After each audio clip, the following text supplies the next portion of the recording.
questions for Dr. Sabi. All right, go Can ahead. can you specify to the listeners what that particular iron concoction is that you're talking about that you have available for them? The iron concoction come under the category of phosphates. You see, the body needs phosphates, carbonates, iodides, and bromides. Right. These have never been mentioned. These, no one even touched upon the subject to understand what are these, what are they. They are food and vitalizers, biochemically. Biochemically, these are the substance that electrify the body.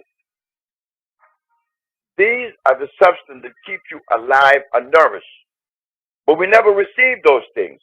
What we receive is cyanide, arsenides, mercury, and antimony. Mm. Forgetting about, not even knowing about phosphates, carbonates, iodides, and bromides. This is why when the coroner, listen to this, when the coroner of Los Angeles asked me, what did you give Michael Jackson? Everybody gave Michael Jackson a chemical, all kinds of chemicals, 27 of them or more.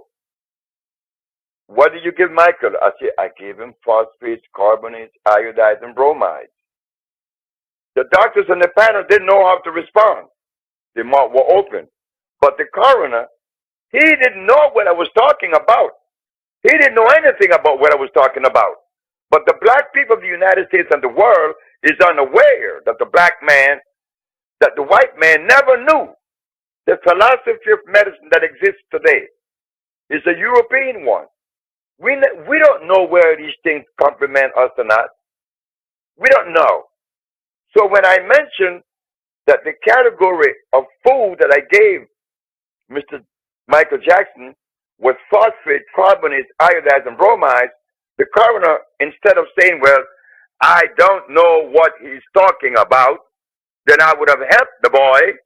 He went on to say that, well, these things sound like they would not hurt him, but not necessarily help him.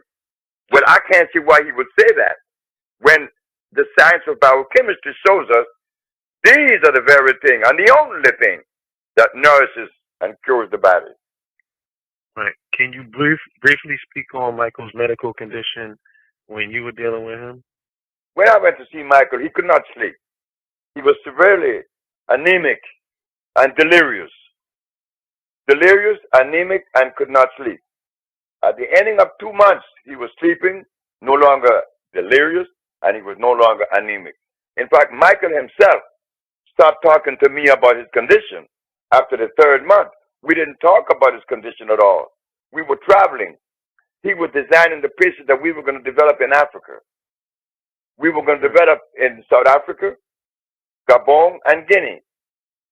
These are the 3 places that we were going to develop centers in Africa to help the continent. But we all know what happened. Wow. Okay. Do you ever fear for your life for being for disseminating the type of information that you put out there and helping people all over the world? Why should I fear for my life when I'm doing something for humanity? Are you telling me that I live in a country that doesn't give a damn about morality? Is that what you're telling me? I let the people be the judge on that one. No, I'm not asking about the people. I'm asking about you. You asked the question.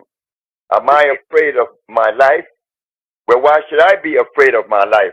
I'm not even afraid of God or the devil. Why should I be afraid of my life? I'm not one of those who live with fear. I don't fear God. I don't fear the devil. I fear no one. So why should I be afraid of my life? And what my life's supposed to do with it anyway? I came to cure AIDS.